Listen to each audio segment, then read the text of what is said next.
새벽 5시 강남 한복판 명품 거리에 저는 오늘도 손수레를 끌고 나타났습니다. 72살 김영숙, 그게 제 이름입니다. 사람들은 저를 그냥 폐지 줍는 할머니라고 부르죠. 손수레 바퀴가 덜컹거리는 소리를 내며 아스팔트를 구르고 저는 고개를 숙인 채 한 걸음 한 걸음 걸어갑니다. 새벽 공기는 차갑습니다. 하지만 제 마음은 그보다 더 차가워요. 길 양쪽으로 늘어선 명품 매장들이 보입니다. 샤넬, 에르메스, 루이비통. 화려한 쇼윈도 안에는 수백만 원짜리 가방들이 조명을 받으며 빛나고 있었어요. 저는 걸음을 멈추고 그 가방들을 바라봤습니다. 유리창에 비친 제 모습이 보였어요. 때 묻은 패딩 점퍼, 해진 운동화, 엉킨 머리. 30년 전의 제 모습과는 너무나 달랐습니다. 저 가방, 예전에 나도 가지고 있었는데 혼잣말이 새어나왔어요. 쇼윈도 앙클래식 플랫백을 보니 가슴이 미어졌습니다. 30년 전 제가 이 브랜드의 한국 첫 번째 VIP 고객이었을 때가 떠올랐어요. 그때 저는 어떤 가방이든 원하는 걸 가질 수 있었죠. 매장 직원들은 저를 보면 달려와서 인사했고 특별룸에서 샴페인을 대접받으며 쇼핑했습니다. 하지만 지금은 할머니, 여기서 뭐해요? 저리 좀 비켜주세요. 출근하는 젊은 여성이 저를 밀치고 지나갔어요. 코를 막으면서요. 저는 아마 냄새가 났을 겁니다. 제대로 씻을 곳도 없이 지내니까요. 저는 다시 손수레를 잡고 걷기 시작했습니다. 곧 청소 아저씨들이 나올 시간이에요. 그들이 내놓는 종이박스들을 주워야 하거든요.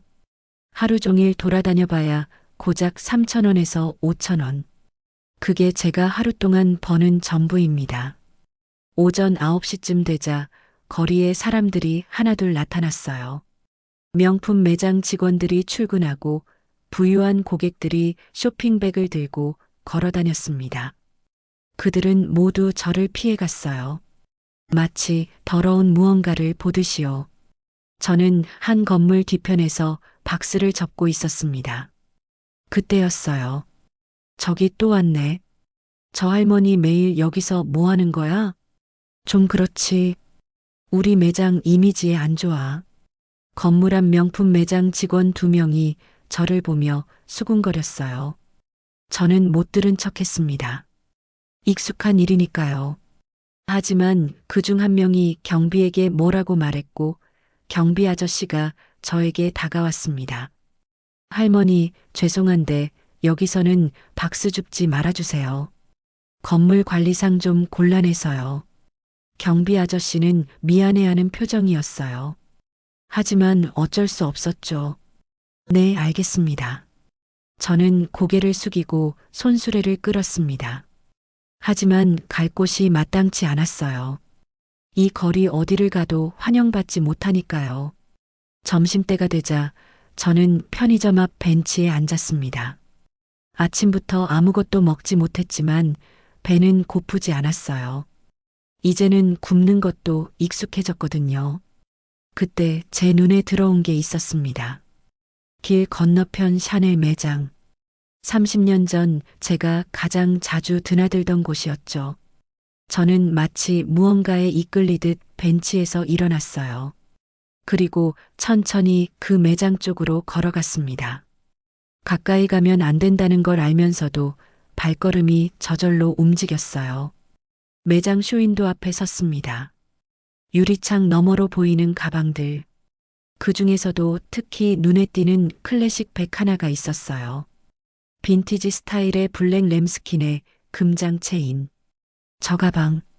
제 집 다락방 낡은 보자기 속에 똑같은 게 하나 있습니다. 30년 전 제가 한국 첫 VIP로 선정됐을 때 받은 선물이에요.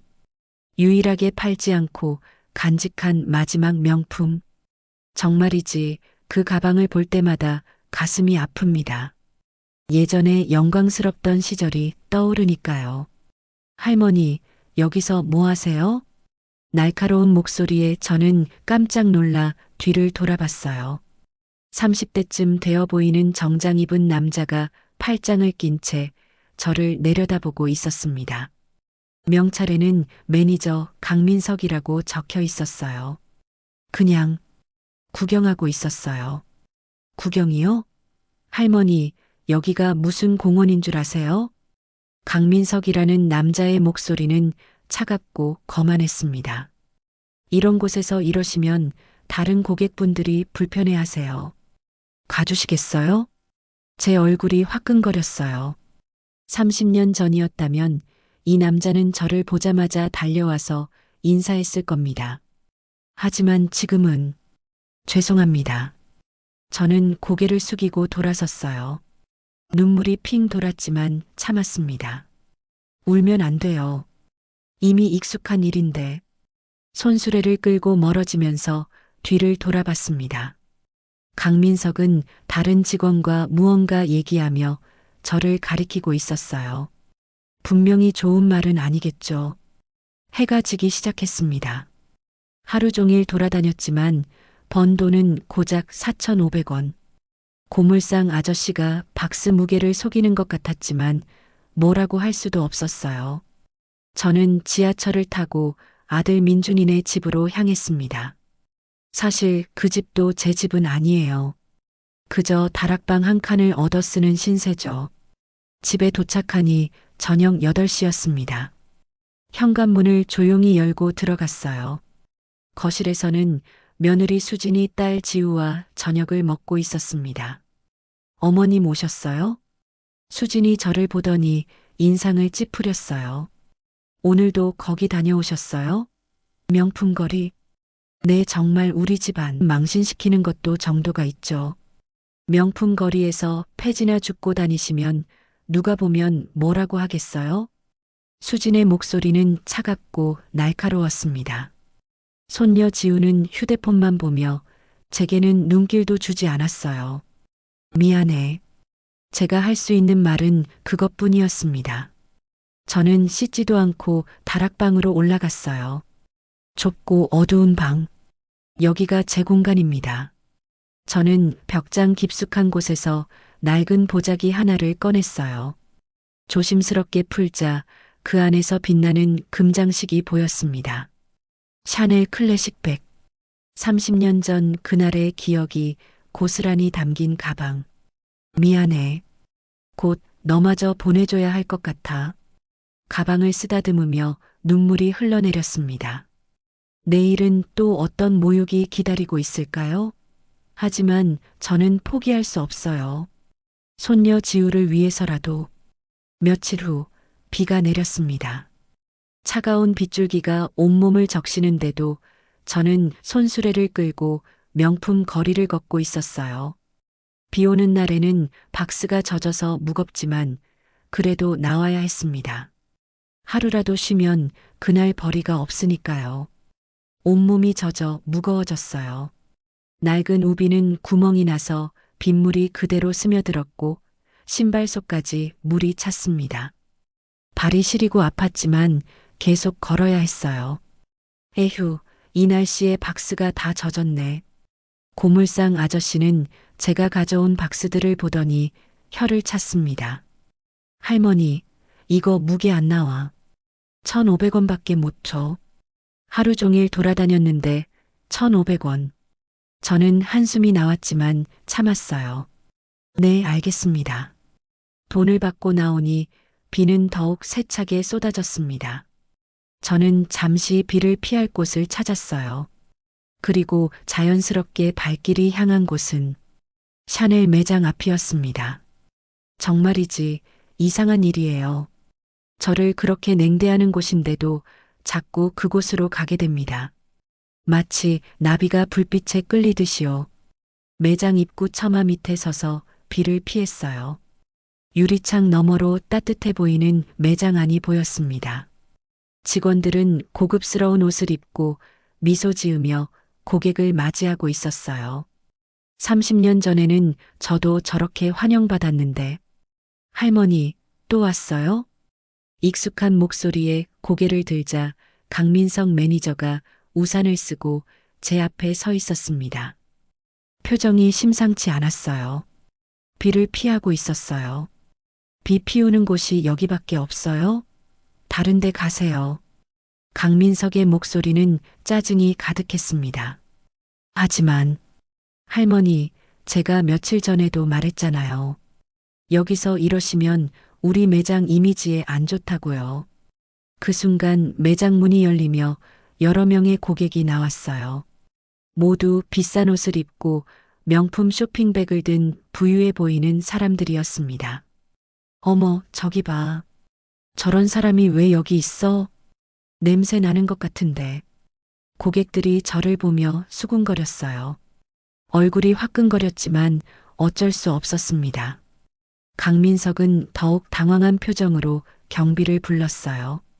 경비님, 이분 좀 다른 곳으로 모셔드려요. 네, 알겠습니다. 경비 아저씨가 다가왔어요. 그는 미안한 표정이었지만 직무상 어쩔 수 없는 듯 했습니다. 할머니, 미안하지만 비는 저쪽 편의점에서 피하시는 게. 경비 아저씨가 제 팔을 잡으려는 순간이었습니다. 손대지 마세요. 저도 모르게 소리를 질렀어요. 30년 동안 참아왔던 분노가 터져나온 겁니다. 저도 사람이에요. 그냥 비 좀 피하려는 건데 왜 이러세요? 제 목소리는 떨리고 있었어요. 주변에 있던 사람들이 모두 저를 쳐다봤습니다. 강민석이 차가운 눈빛으로 저를 내려다봤어요. 할머니, 여기가 어딘 줄 아세요? 샤넬 매장이에요. 할머니 같은 분이 여기 계시면 우리 브랜드 이미지에 타격이 간다고요. 그게 무슨... 솔직히 말씀드릴게요. 냄새도 나시고 옷도 너무 더러우세요. 다른 고객분들이 불편해 하시잖아요. 그 말을 듣는 순간 가슴이 무너지는 것 같았어요. 주변 사람들의 시선이 따가웠습니다. 누군가는 휴대폰으로 저를 찍고 있었어요. 어서 나가세요. 안 그러면 경찰 부르겠어요. 강민석이 단호하게 말했습니다. 저는 더 이상 버틸 수가 없었어요. 눈물이 핑 돌았지만 울면 안 됐습니다. 저는 고개를 숙이고 빗속으로 걸어 나갔어요. 비는 더욱 세차게 쏟아졌고 저는 온몸이 젖은 채로 비틀거리며 걸었습니다. 괜찮으세요? 누군가 제 팔을 잡았어요. 고개를 들자 경비 아저씨였습니다. 할머니, 정말 죄송해요. 제가 우산이라도. 경비 아저씨는 자신의 우산을 제게 씌워주려 했어요. 괜찮아요. 고맙습니다. 저는 우산을 거절하고 다시 걸었습니다. 1시간쯤 걸었을까요? 저는 어느새 아들네 집 앞에 도착해 있었어요. 온몸이 물에 젖어 덜덜 떨렸지만 바로 들어갈 수가 없었습니다. 이 모습으로 들어가면 며느리가 뭐라고 할지 빤했거든요. 저는 아파트 계단 밑에 앉아서 옷이 좀 마르기를 기다렸어요. 추웠지만 참아야 했습니다. 1시간쯤 지나서 집에 들어갔습니다. 현관문을 열자마자 며느리 수진의 날카로운 목소리가 들렸어요. 어머님, 온몸이 왜 그래요? 거실로 들어서자 수진과 손녀 지우가 저를 쳐다봤습니다. 비를 맞았어. 아? 그러게 그런 일을 왜 하시냐고요. 나이도 있으신데. 수진의 목소리에는 짜증이 묻어 있었어요. 어머님, 솔직히 말씀드릴게요. 명품 거리에서 폐지 줍는 거 이제 그만하세요. 우리 지우 친구 엄마가 어머님 보셨대요. 얼마나 창피한지 아세요? 미안해. 미안하다고 해결돼요? 우리가 얼마나 쪽팔린지 아세요? 손녀 지우는 아무 말 없이 자기 방으로 들어가 버렸어요. 저를 쳐다보지도 않았습니다. 어머님, 차라리 집에 계세요. 그냥 집에서 쉬시라고요. 수진이 한숨을 쉬며 말했어요. 내일부터는 나가지 않을게. 진짜요? 약속하는 거예요? 응. 하지만 그건 거짓말이었어요. 나갈 수밖에 없거든요. 손녀 지우를 위해서라도. 저는 다락방으로 올라갔습니다. 젖은 옷을 벗고 낡은 수건으로 몸을 닦았어요. 온몸이 얼음장처럼 차가웠고 기침이 나왔습니다. 감기에 걸린 것 같았어요. 하지만 병원에 갈 돈도 없었습니다. 저는 벽장에서 낡은 보자기를 꺼냈어요. 그 안에 샤넬백을 바라보며 눈물이 흘러내렸습니다. 정말 미안해. 곧 너를 팔아야 할 것 같아. 가방을 쓰다듬는 제 손이 떨렸어요. 30년 전 이 가방을 봤던 그날이 떠올랐습니다. 샤넬 본사에서 온 임원이 제게 이 가방을 선물하며 한국 첫 VIP 고객을 환영합니다라고 했던 그날. 그때는 정말 행복했어요. 남편 태수가 사업에 성공해서 우리는 부족한 게 없었고 아들 민준이는 명문대에 다니고 있었죠. 하지만 지금은 영수가 미안하다. 침대에 누워 눈을 감자 남편의 목소리가 들리는 것 같았어요. 5년 전 세상을 떠나기 직전 남편이 제 손을 잡고 했던 말. 내가 잘못해서 이렇게 됐어. 정말 미안해. 사업 실패로 모든 걸 잃고 빚더미에 앉았던 그때 남편은 스트레스로 암에 걸렸고 1년 만에 세상을 떠났습니다. 그 뒤로 저는 혼자가 됐어요. 아들은 아버지 빚을 갚느라 정신이 없었고 며느리는 저를 원망했죠. 저는 그때부터 명품들을 하나씩 팔기 시작했어요. 손녀 지우의 학비를 대주기 위해서였습니다. 기침이 멈추지 않았어요. 몸이 너무 아팠지만 참아야 했습니다. 내일은 또 어떤 일이 기다리고 있을까요? 일주일이 지났습니다. 감기는 나았지만 마음의 병은 더 깊어졌어요. 며느리 수진과의 약속 때문에 집 밖으로 나가지 못했거든요. 하루 종일 좁은 다락방에만 갇혀 있으니 답답하고 우울했습니다. 며느리는 제가 나가지 않는 걸 기뻐했어요. 어머님, 그렇게 집에만 계시니까 얼마나 좋아요. 이제 우리 창피 당할 일도 없고, 하지만 저는 불안했습니다. 돈을 벌지 못하고 있으니까요. 어느 날 오후였어요. 집에 아무도 없을 때 저는 조용히 다락방에서 내려왔습니다. 뭔가 먹을 것을 찾으려고 부엌에 갔는데 식탁 위에 서류 하나가 놓여 있었어요. 등록금 미납 경고장. 손녀 지우 앞으로 온 대학교 서류였습니다. 이게 뭐지? 저는 조심스럽게 서류를 펼쳤어요. 그리고 그 내용을 보는 순간 가슴이 철렁 내려앉았습니다. 2학기 등록금 미납으로 인해 학적이 정지될 수 있습니다. 납부 기한 이번 주 금요일까지. 금액은 350만 원. 세상에. 저는 주저앉고 말았어요. 그때 지우의 방문이 열렸습니다. 제가 서류를 보고 있는 걸 본 지우의 얼굴이 굳었어요. 할머니, 그거. 지우야, 이게 무슨 일이니? 지우는 대답하지 않고 제게서 서류를 낚아챘어요. 할머니랑은 상관없는 일이에요. 아니야. 할머니한테도 상관 있는 일이야. 내가 학교를 못 다니게 되는데 어떻게 상관이 없니? 지우가 한숨을 쉬었습니다. 할머니, 우리 집 형편 아시잖아요. 아빠는 할아버지 빚 갚느라 정신없고 엄마는 생활비도 빠듯하다고 하시고 그럼 학교를 그만두려고? 아직 모르겠어요. 휴학이라도 해야 할 것 같아요. 제 눈에서 눈물이 흘러내렸습니다. 안 돼. 절대 안 돼. 할머니, 울지 마세요. 제 일은 제가 알아서 할게요. 지우는 방으로 들어가 문을 닫아버렸어요. 저는 그 자리에 멍하니 서 있었습니다. 손주가 학교를 그만둔다고요? 아니, 그럴 수는 없어요. 그날 저녁 아들 민준이가 퇴근해서 돌아왔어요. 저는 용기를 내서 민준에게 물어봤습니다. 민준아, 지우 등록금 문제 알고 있니? 민준의 얼굴이 어두워졌어요. 네, 엄마. 알고 있어요. 그럼 어떻게 할 거니? 어떻게 하긴요. 돈이 없는데 어떻게 해요. 아버지 빚이 아직도 5천만 원이나 남았어요.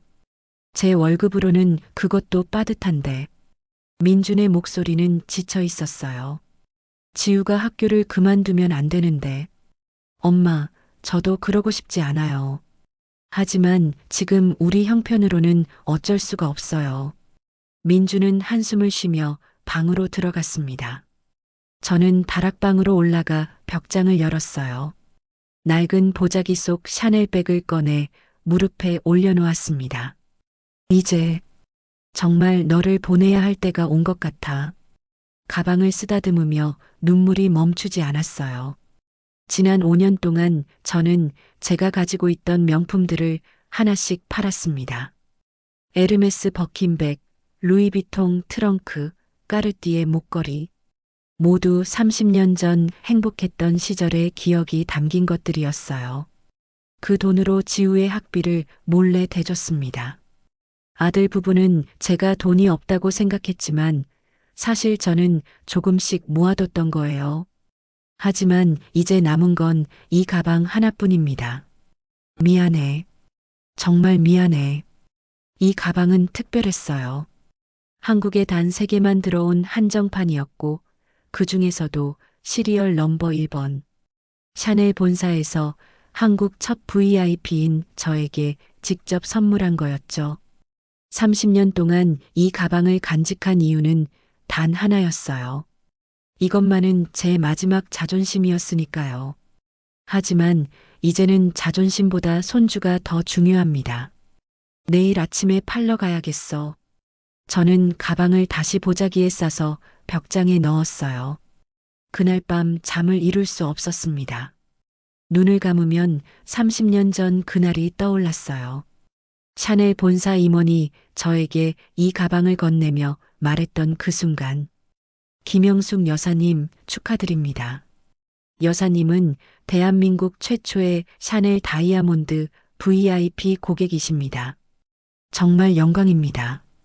이 가방은 여사님만을 위한 특별한 선물입니다. 평생 간직해 주세요. 네, 꼭 그러겠습니다. 하지만 그 약속을 지킬 수 없게 됐네요. 다음 날 아침 일찍 일어났습니다. 아들 부부가 출근하기 전에 나가려고요. 가방을 품에 안고 조용히 집을 나섰어요. 목적지는 명품 중고 매장. 아니, 잠깐. 저는 발걸음을 멈췄습니다. 그래, 차라리 샤넬 매장에 가자. 거기서 팔면 더 좋은 가격을 받을 수 있을 거야. 비록 며칠 전 쫓겨났지만 이 가방이라면 다를 거예요. 이건 아무 가방이 아니니까요. 저는 지하철을 타고 강남으로 향했습니다. 가방을 꼭 아는 채로요. 명품 거리에 도착했을 때는 오전 10시쯤이었어요. 샤넬 매장 앞에 서니 가슴이 두근거렸습니다. 괜찮을 거야. 이 가방을 보면 분명 달라질 거야. 저는 깊게 숨을 들이쉬고 매장 문을 열었습니다. 매장 문을 여는 순간 차가운 에어컨 바람이 얼굴을 스쳤어요. 안으로 들어서니 익숙한 향기가 코끝을 자극했습니다. 샤넬 넘버 5 향수 냄새. 30년 전 제가 매일 뿌리던 그 향이었죠. 어서 오십시오. 입구에 서 있던 젊은 여직원이 저를 보더니 당황한 표정을 지었어요. 제 낡은 옷차림과 손에 든 보자기를 번갈아 쳐다봤습니다. 저기, 무슨 일로 오셨는지 직원이 난처한 표정으로 물었어요. 하지만 저는 용기를 냈습니다. 가방을 팔려고 왔어요. 네, 가방을요? 네, 샤넬 가방이에요. 직원의 얼굴에 미묘한 표정이 스쳤어요. 믿을 수 없다는 듯한 눈빛이었죠. 잠시만 기다려주세요. 매니저님을 모셔올게요. 직원이 안쪽으로 사라졌고 곧 익숙한 얼굴이 나타났습니다. 강민석 매니저였어요. 할머니, 또 오셨네요? 강민석의 목소리는 차갑고 거만했습니다. 며칠 전에 뭐라고 했죠? 여기 오지 말라고 했잖아요.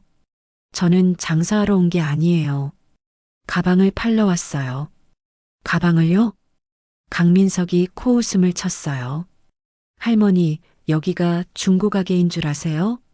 우리는 중고 제품 안 받아요. 하지만 이 가방은 설마 진짜 샤넬이라고 하시는 건 아니죠? 강민석의 목소리에는 조롱이 섞여 있었어요.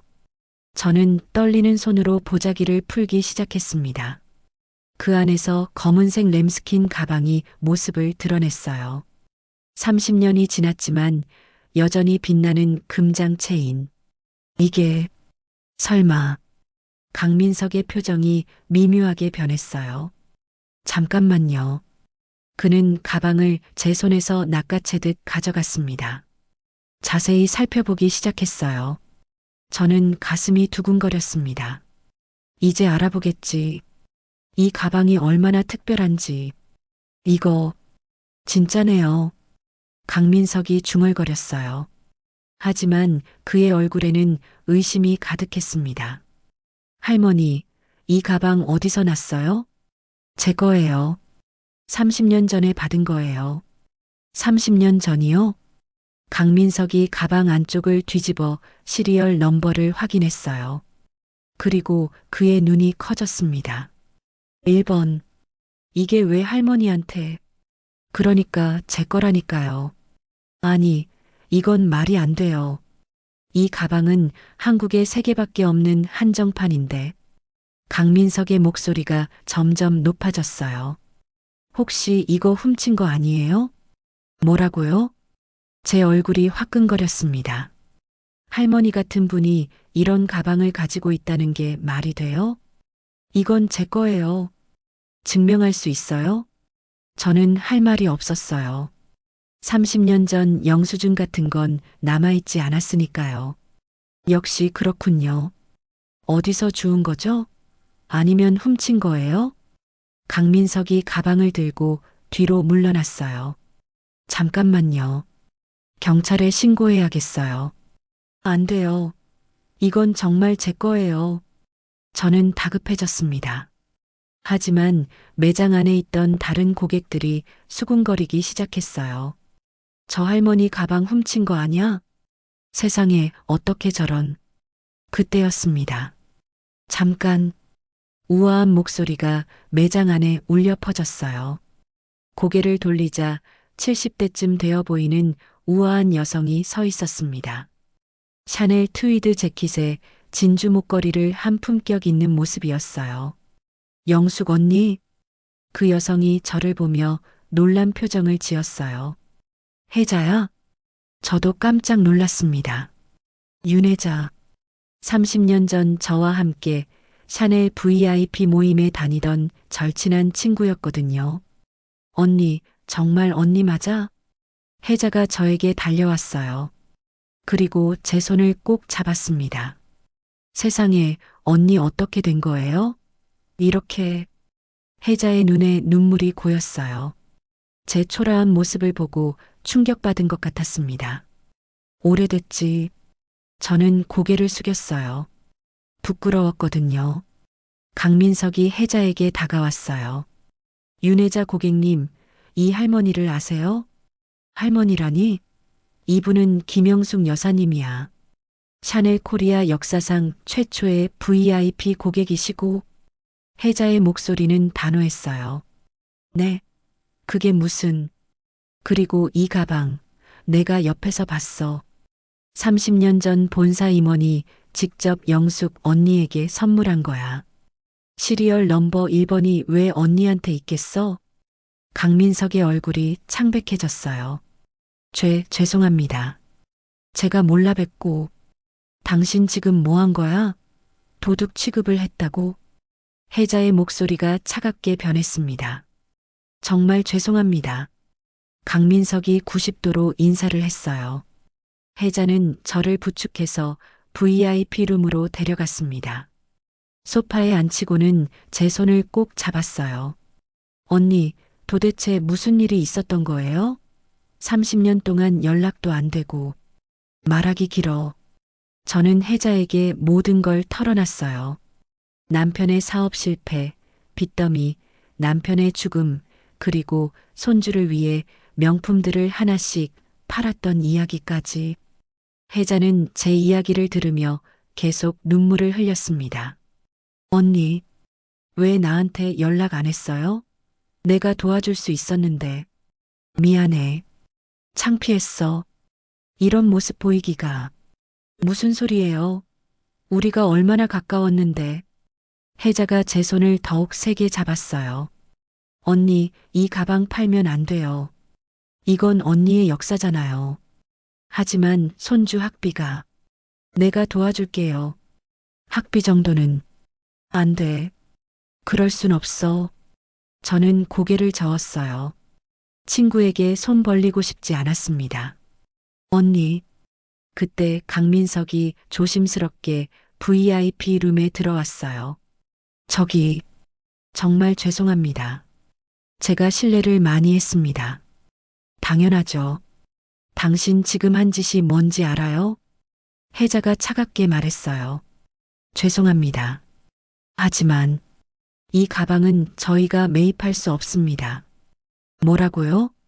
이건 너무 귀한 물건이라 저희 지점 권한으로는 결정할 수 없어요. 본사에 문의해야 합니다. 강민석의 말에 저는 실망했어요. 결국 오늘은 팔 수 없다는 거잖아요. 혜자가 무언가 생각하더니 말했어요. 그래, 본사에 연락해. 지금 당장. 네. 본사 아시아 총괄 제시카 리한테 연락해. 내가 직접 통화할게. 혜자는 여전히 샤넬 VVIP 고객이었고 본사와 직접 연결될 수 있는 위치였어요. 알겠습니다. 바로 연락드리겠습니다. 강민석이 나가고 혜자가 제 손을 잡았어요. 언니, 조금만 기다려요. 뭔가 방법이 있을 거예요. 고마워. 저는 혜자의 손을 꼭 잡았습니다.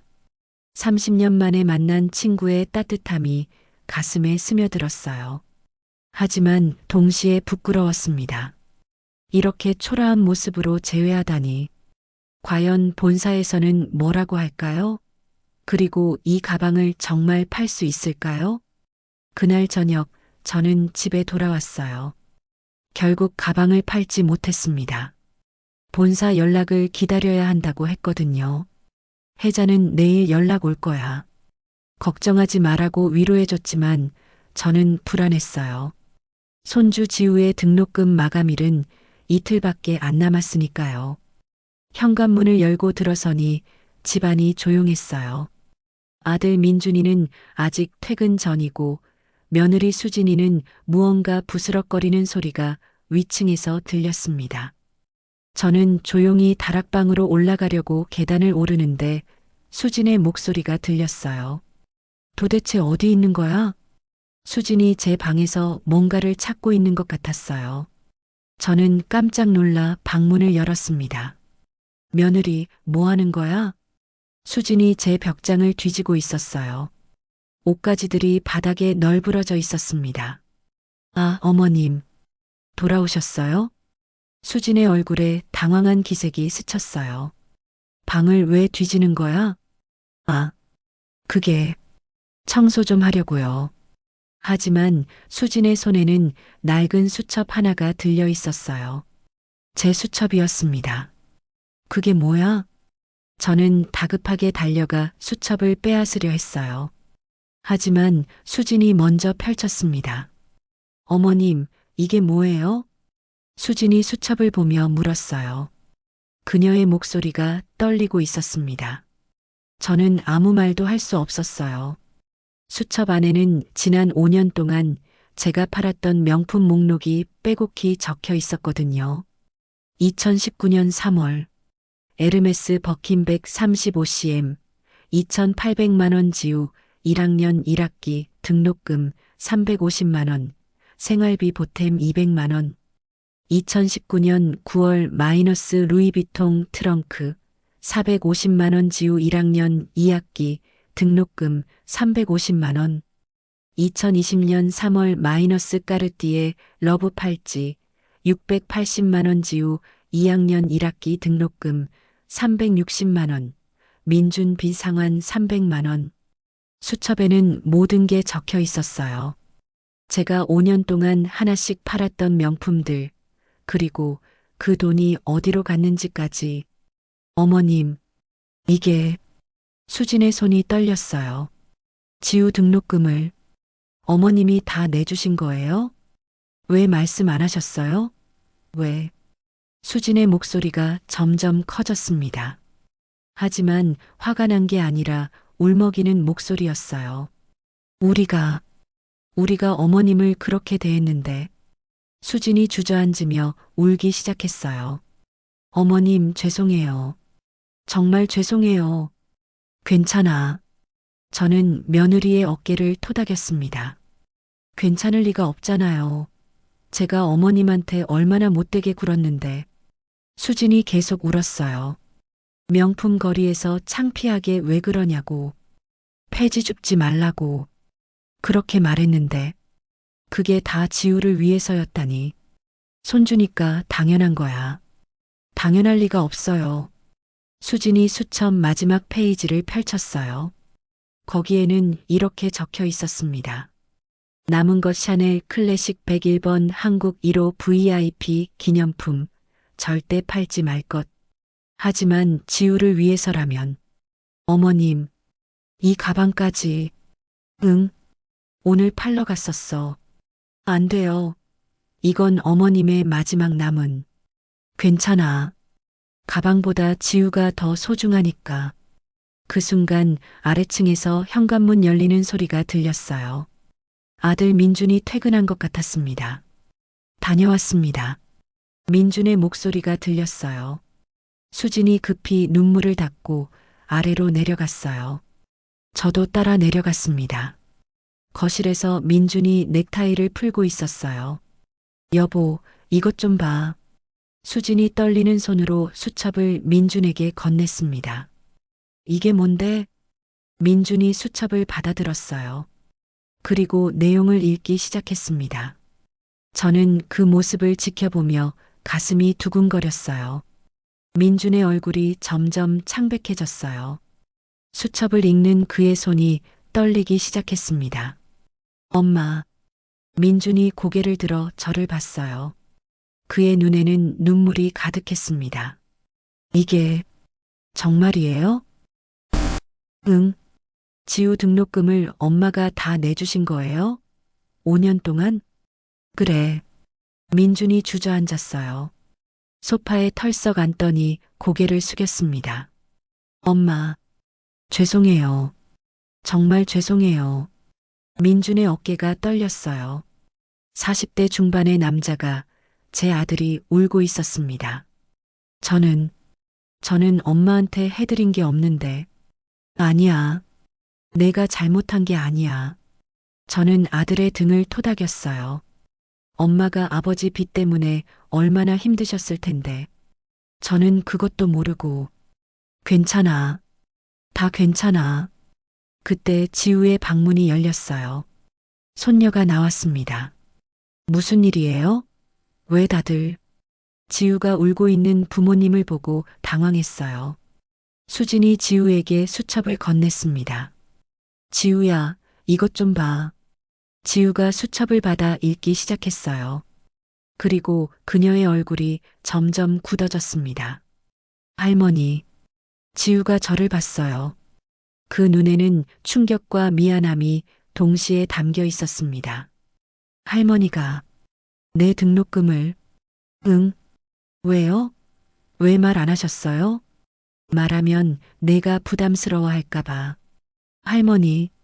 지우가 저에게 달려와 껴안았어요. 그리고 엉엉 울기 시작했습니다. 할머니, 미안해요. 할머니한테 너무 못되게 굴었어요. 괜찮아. 다 괜찮아. 저는 손녀의 등을 토닥였어요. 제 눈에서도 눈물이 흘러내렸습니다.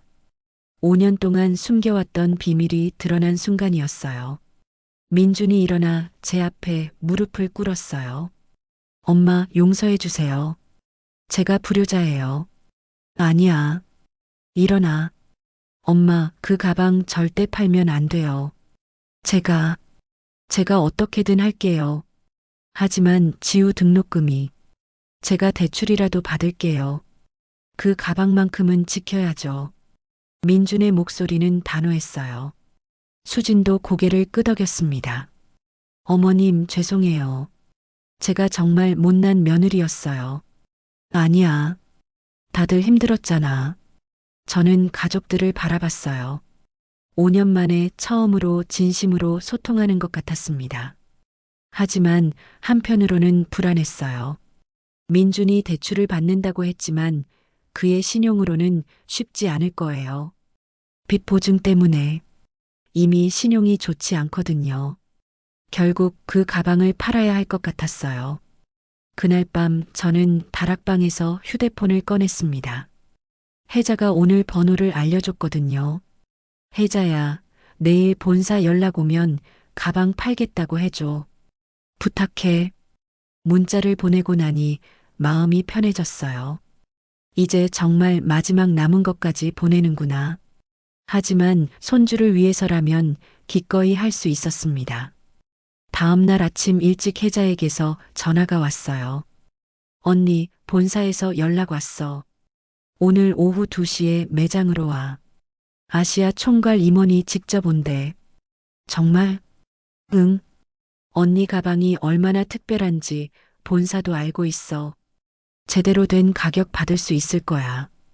고마워, 혜자야. 전화를 끊고 저는 가방을 다시 보자기에 쌌어요. 마지막으로 한번 쓰다듬었습니다. 안녕. 이제 정말 헤어지는구나. 오후 1시쯤 집을 나섰어요. 명품 거리까지는 지하철로 1시간쯤 걸렸습니다. 샤넬 매장 앞에 도착하니 오후 2시였어요. 저는 깊게 숨을 들이쉬고 매장 문을 열었습니다. 어서 오세요. 입구의 직원이 인사했어요. 어제와는 다른 직원이었습니다. 저기, 혹시 강민석 매니저님 계세요? 아, 네. 안쪽에 계십니다. 누구라고 전해드릴까요? 김영숙이라고요. 직원이 안쪽으로 들어갔다가 곧 강민석을 데리고 나왔어요. 아, 김영숙 여사님. 오셨군요. 강민석의 태도가 어제와는 달랐어요. 조금 더 공손한 것 같았지만 여전히 진심은 아니었습니다.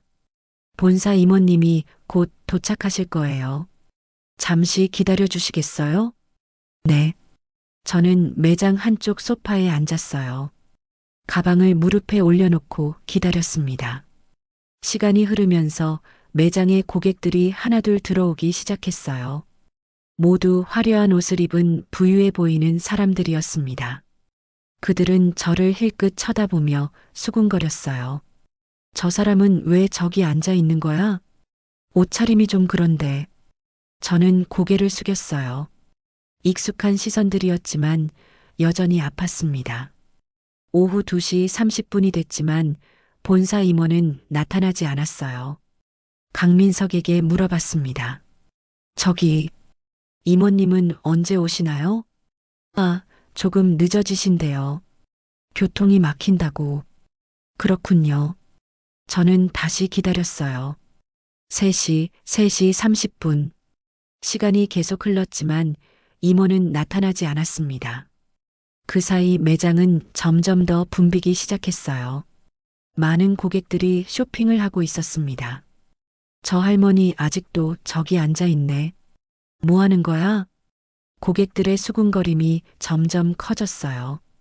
강민석이 저에게 다가왔습니다. 여사님, 죄송한데요. 저쪽 구석 쪽으로 좀 옮겨주시겠어요? 고객들이 좀. 아, 네. 저는 더 구석진 곳으로 자리를 옮겼어요. 다른 고객들 눈에 안 띄는 곳이었습니다. 4시가 되었지만 임원은 여전히 오지 않았어요. 저는 초조해지기 시작했습니다. 혹시 안 오는 거 아닐까? 그때 한 무리의 고객들이 제 옆을 지나가며 코를 막았어요. 우엑, 무슨 냄새야? 저 할머니한테서 나는 것 같은데. 제 얼굴이 빨개졌어요. 아침에 씻긴 했지만 제대로 된 비누도 없이 물로만 닦았거든요. 강민석이 다시 다가왔습니다. 이번에는 표정이 좋지 않았어요. 여사님, 미안하지만 밖에서 기다리시는 게 어떨까요? 네. 솔직히 말씀드리면 다른 고객분들이 불편해하세요. 하지만 이모님이 오신다고 전화해 보니까 오늘 못 오신대요. 뭐라고요? 제 가슴이 철렁 내려앉았어요. 내일 다시 오시겠대요. 그러니까 여사님도 내일 다시 오세요. 하지만 내일은 손주 등록금 마감일인데 그건 저희가 어쩔 수 없는 일이잖아요. 강민석의 목소리가 점점 차갑게 변했어요. 그리고 솔직히 말씀드리면 이 가방이 정말 여사님 거라는 증거도 없잖아요. 무슨 소리예요? 어제 윤혜자 고객님이 그렇다고 했지만 확실한 증거는 없다고요. 강민석이 팔짱을 끼었어요. 혹시 정말로 어디서 훔친 거 아니에요? 이건 제 거라고요. 제 목소리가 커졌어요. 주변 고객들이 모두 이쪽을 쳐다봤습니다. 증명할 수 있어요? 역시 그렇군요. 강민석이 경비를 불렀어요. 경비님, 이분 좀 모셔내 주세요. 안 돼요. 저 정말 이 가방 주인이에요. 저는 다급하게 소리쳤지만 아무도 믿지 않았어요. 할머니, 일단 나가시죠. 경비 아저씨가 제 팔을 잡았어요. 놓으세요. 이건 제 거예요. 하지만 아무도 들어주지 않았습니다. 매장 앞 모든 사람들이 저를 쳐다보고 있었어요. 마치 구경거리를 보듯이요. 저 할머니 정신이 좀 이상한가 봐. 불쌍하네. 빨리 내보내야지. 그 순간이었습니다. 매장 문이 활짝 열리며 한 무리의 사람들이 들어왔어요. 맨 앞에는 정장을 입은 외국인 여성이 서 있었습니다. 카리스마 넘치는 분위기였어요. 미스 김? 김영숙 씨? 그 여성이 저를 보며 놀란 표정을 지었어요. 모든 사람들이 그 여성을 쳐다봤습니다. 과연 저 여성은 누구일까요? 매장 안이 순간 조용해졌어요. 외국인 여성이 저를 향해 걸어왔습니다. 뒤따라오는 사람들은 모두 고급 정장을 입은 본사 직원들처럼 보였어요. 미스 김, 정말 당신이 맞나요? 여성이 저 앞에 섰어요. 그녀의 눈에는 놀라움과 안타까움이 동시에 담겨 있었습니다. 네. 그런데 당신은? 저는 제시카 리입니다. 샤넬 아시아 총괄 임원이에요. 제시카 리. 저는 그 이름을 어디선가 들어본 것 같았어요. 강민석이 황급히 다가왔습니다. 임원님 오셨습니까? 연락을 주셨으면. 당신이 지점장인가요? 제시카의 목소리는 차가웠어요. 아니, 매니저입니다. 강민석이라고. 매니저. 지금 무슨 일이 벌어지고 있는 거죠? 제시카가 경비가 제 팔을 잡고 있는 모습을 봤어요. 아, 그게 이분이 가방을 훔쳤다고 주장해서. 뭐라고요? 제시카의 얼굴이 굳어졌어요. 당장 손 떼요. 제시카가 날카롭게 말하자 경비는 황급히 제 팔에서 손을 뗐습니다. 제시카가 제 앞에 무릎을 꿇었어요. 모든 사람들이 놀라 숨을 죽였습니다. 미스 김, 정말 오랜만입니다. 30년 전 서울 본사 오픈 행사 때 뵀었죠. 그때 저는 신입사원이었어요. 그때 당신이 그 어린. 네, 맞아요. 그때 미스 김께서 제게 친절하게 대해주셨죠. 제시카의 눈에 눈물이 맺혔어요. 본사에서 당신의 기록을 찾았어요. 김영숙, 1992년 한국 최초 다이아몬드 VIP 고객. 총 구매액 12억 원. 주변 사람들이 숨을 삼켰어요. 그리고 이 가방. 제시카가 제품에 안긴 가방을 보았습니다. 시리얼 넘버 1번. 본사에서 한국 첫 VIP 고객에게 특별히 제작해 선물한 가방이죠. 네, 맞아요. 제시카가 일어서서 강민석을 쳐다봤어요. 매니저, 당신은 방금 무슨 짓을 한 거죠? 저는 이분을 도둑 취급했다고요? 우리 브랜드 역사상 가장 소중한 고객을. 제시카의 목소리가 매장 안에 울려 퍼졌어요. 강민석의 얼굴이 새하얗게 질렸습니다. 죄송합니다. 정말 죄송합니다. 당신은 지금 당장 해고입니다. 네. 이모님, 제발. 우리 브랜드는 모든 고객을 존중합니다. 외모로 사람을 판단하는 직원은 필요 없어요.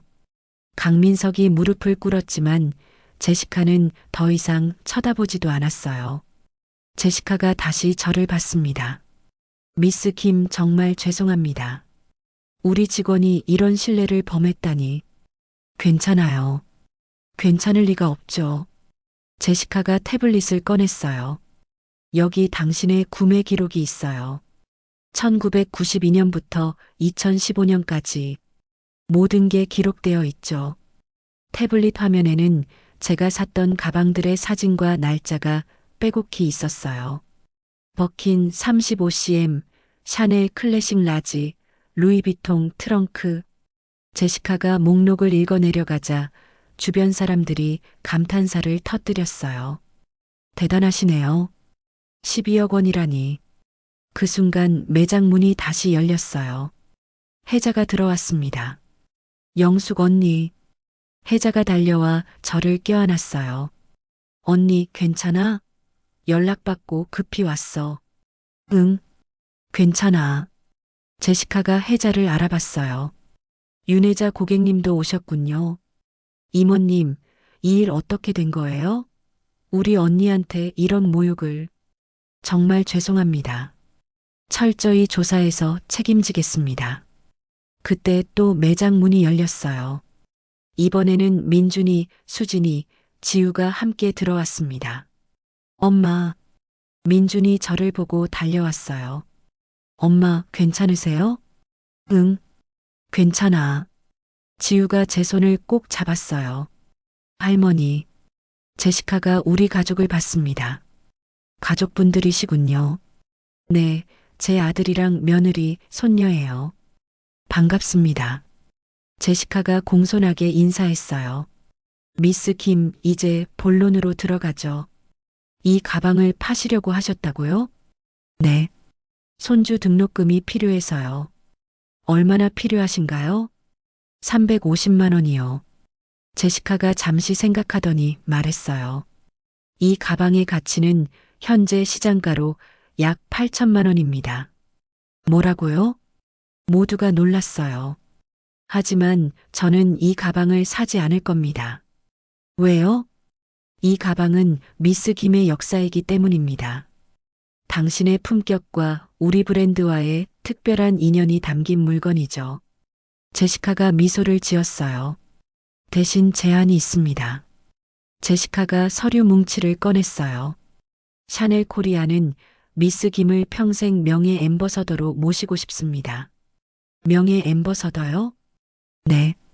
그리고 지난 5년 동안 판매하신 명품들을 모두 되찾아 드리겠습니다.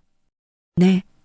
우리가 중고 시장을 추적해서 미스 김의 제품들을 다시 구매하겠습니다. 그리고 모두 돌려드릴게요. 저는 믿을 수가 없었어요. 왜 그렇게까지? 미스 김은 우리 브랜드의 역사이기 때문입니다. 그리고 진정한 품격이 무엇인지 보여주신 분이시죠. 제시카가 제 손을 잡았어요. 부디 이 제안을 받아주세요. 저는 눈물이 흘러내렸어요. 30년 만에 처음으로 제 가치를 인정받는 기분이었습니다. 감사합니다. 제시카가 미소 지었어요. 그리고 손녀분 등록금은 본사에서 전액 장학금으로 지원하겠습니다. 대학 졸업할 때까지요. 정말요? 지우가 놀라 물었어요. 네. 우리 브랜드의 명예 앰버서더 가족이니까요. 민준과 수진이 제시카에게 깊이 인사했어요. 정말 감사합니다. 매장 안에 박수가 터져 나왔어요. 고객들이 모두 저를 향해 박수를 치고 있었습니다. 혜자가 저를 꼭 껴안았어요. 언니, 축하해. 저는 가족들을 바라봤어요. 모두 울고 있었습니다. 30년 만에 제 가치가 인정받는 순간이었어요. 일주일 후 샤넬 본사는 서울 시내 최고급 호텔에서 특별 행사를 열었어요. 저는 본사에서 특별히 제작해준 맞춤 드레스를 입고 있었습니다. 샤넬 트위드 재킷과 우아한 치마, 그리고 진주 목걸이. 거울 속 제 모습을 보니 30년 전에 제가 돌아온 것 같았어요. 어머님, 정말 아름다우세요. 며느리 수진이 제 옆에서 눈물을 닦았어요. 고마워. 아니에요. 제가 정말 죄송했어요. 그동안 다 지난 일이야. 이제 새로 시작하는 거야. 손녀 지우가 제 손을 잡았어요. 할머니 사랑해요. 나도 사랑해, 지우야. 아들 민준이 넥타이를 매며 말했어요. 엄마, 준비되셨어요? 이제 곧 시작한대요. 응, 가자. 우리 가족은 손을 잡고 행사장으로 향했습니다. 호텔 그랜드 볼룸은 화려한 조명으로 가득했어요. 수백 명의 하객들이 자리에 앉아 있었고 무대 위에는 거대한 스크린이 설치되어 있었습니다. 제가 입장하자 모든 사람이 일어나 박수를 쳤어요. 김영숙 여사님을 환영합니다. MC의 목소리가 울려 퍼졌어요. 저는 가족들과 함께 VIP석에 앉았습니다. 혜자도 옆자리에 앉아 있었어요. 언니 떨려? 조금. 괜찮아. 언니가 주인공이야. 무대에 제시카 리가 올라갔어요. 신사숙녀 여러분, 오늘 이 자리는 매우 특별한 날입니다. 우리는 샤넬 코리아의 역사이자 전설인 분을 다시 모시게 됐습니다. 스크린에 제 옛날 사진이 떴어요. 30년 전 샤넬 매장에서 찍은 사진이었습니다. 젊고 아름다운 제 모습이 거기 있었어요. 1992년 김영숙 여사님은 대한민국 최초의 샤넬 다이아몬드 VIP 고객이 되셨습니다. 사진들이 차례로 넘어갔어요. 제가 샀던 가방들, 참석했던 VIP 행사들, 본사 임원들과 찍은 사진들. 그 후 23년 동안 여사님은 우리 브랜드와 함께 하셨습니다. 하지만 5년 전 갑자기 연락이 끊겼죠. 제시카의 목소리가 잠시 멈췄어요. 우리는 최근에야 알게 됐습니다. 여사님이 왜 떠나셨는지를. 스크린에 새로운 사진이 떴어요. 제가 폐지를 줍고 있는 모습이었습니다. 관객들이 숨을 죽였어요. 여사님은 가족을 위해 모든 것을 포기하셨습니다. 명품도, 품격 있는 삶도, 심지어 자존심까지도. 제시카의 목소리가 떨렸어요. 하지만 여사님은 진짜 품격을 잃지 않으셨습니다. 진정한 품격은 겉모습이 아니라 마음속에 있는 것이니까요. 박수가 터져 나왔어요. 그래서 오늘 샤넬은 여사님께 특별한 선물을 준비했습니다. 무대 한쪽에서 커다란 케이스들이 운반되어 왔어요. 지난 5년 동안 여사님이 판매하신 명품들입니다. 우리가 전 세계 중고 시장을 뒤져서 모두 되찾았습니다. 케이스가 열리자 그 안에는 제가 팔았던 가방들이 모두 들어 있었어요. 에르메스 버킨, 루이비통 트렁크, 까르띠에 주얼리. 저는 눈물을 참을 수 없었어요. 여사님, 무대로 올라와 주시겠습니까? 제시카가 저를 불렀어요. 지우가 제 손을 잡고 일으켜 세웠습니다. 할머니, 가세요. 저는 천천히 무대로 걸어갔어요. 모든 사람이 박수를 쳤습니다. 무대에 올라서니 제시카가 저를 맞이했어요. 미스 김 환영합니다. 감사합니다. 제시카가 저에게 액자 하나를 건넸어요. 이것은 샤넬 본사의 평생 명예 앰버서더 인증서입니다. 당신은 영원히 우리 브랜드 가족의 일원이십니다. 정말 영광입니다. 저는 액자를 받아들었어요. 그때 스크린에 새로운 영상이 재생됐어요. 본사 CEO의 메시지였습니다. 김영숙 여사님, 당신은 진정한 품격이 무엇인지 보여주셨습니다. 외적인 화려함을 잃어도 내면의 아름다움은 결코 사라지지 않는다는 것을 증명하셨죠. 우리 브랜드는 영원히 당신을 기억하고 존경할 것입니다. 행사장이 기립박수로 가득 찼어요. 저는 마이크 앞에 섰습니다. 여러분, 감사합니다. 제 목소리가 떨렸어요. 30년 전 저는 이 브랜드의 첫 VIP가 되어 행복했습니다. 하지만 그것은 제가 돈이 많아서가 아니었어요. 저는 관객들을 바라봤어요. 진정한 명품은 가방이 아닙니다. 사람을 대하는 마음, 어려울 때 보여주는 품격, 그리고 가족을 위한 희생. 그것이 진짜 명품이죠. 박수가 다시 터져 나왔어요. 저는 폐지를 주우며 살았지만 제 품격을 잃지 않으려고 노력했습니다. 그리고 오늘 이렇게 인정받게 됐네요. 저는 가족들을 봤어요. 모두 울고 있었습니다. 여러분, 기억하세요. 진정한 가치는 겉모습이 아니라 마음속에 있습니다. 행사가 끝나고 저는 가족들과 함께 호텔 레스토랑에 앉았어요. 창밖으로 명품 거리에 불빛이 보였습니다. 30년 전 제가 자유롭게 드나들던 그 거리. 엄마, 이제 다시 예전처럼 사실 수 있겠네요. 민준이 말했어요. 아니야. 저는 고개를 저었어요. 예전으로 돌아가고 싶지 않아. 지난 5년이 제게 가르쳐 준 것들이 너무 많거든. 무엇을요? 진짜 소중한 게 뭔지, 가족이 얼마나 중요한지, 그리고 겸손하게 사는 법. 지우가 제 손을 잡았어요. 할머니는 제 영웅이에요. 고마워, 지우야. 수진이 조용히 말했어요. 어머님, 앞으로는 제가 잘할게요. 진짜 며느리가 되겠습니다. 넌 이미 좋은 며느리야. 우리는 함께 웃었어요. 며칠 후, 저는 혼자 명품 거리를 걷고 있었어요. 이번에는 우아한 옷을 입고요. 샤넬 매장 앞에 섰습니다. 새로운 매니저가 저를 알아보고 달려나왔어요. 김영숙 여사님, 어서 오세요. 그냥 구경하러 왔어요. 꼭 들어오세요. 매장 안으로 들어가니 직원들이 모두 인사했어요. 저는 쇼윈도에 진열된 가방들을 봤습니다. 여전히 아름다웠어요. 하지만 이제는 그 가방들에 집착하지 않았습니다. 진짜 소중한 건 다른 곳에 있다는 걸 알았으니까요. 여사님, 이 신제품 어떠세요?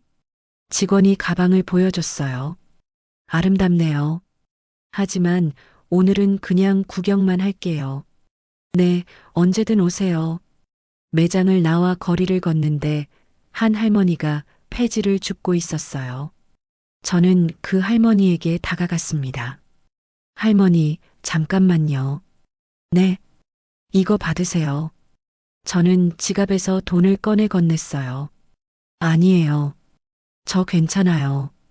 부디 받으세요. 제가 예전에 할머니와 같은 처지였거든요. 할머니가 놀란 눈으로 저를 봤어요. 정말요? 네. 그러니까 받으세요. 할머니가 눈물을 글썽이며 돈을 받았어요. 감사합니다. 힘내세요. 할머니도 분명 좋은 날이 올 거예요. 저는 미소 지으며 걸어갔습니다.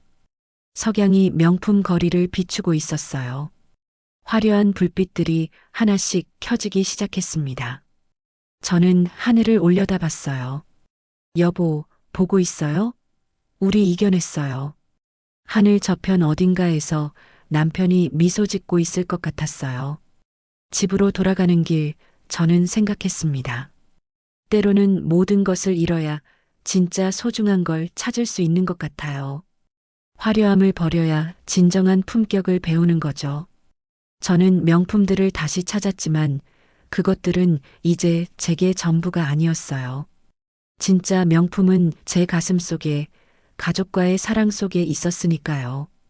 그리고 그 깨달음이야말로 어떤 가방보다 값진 것이었습니다.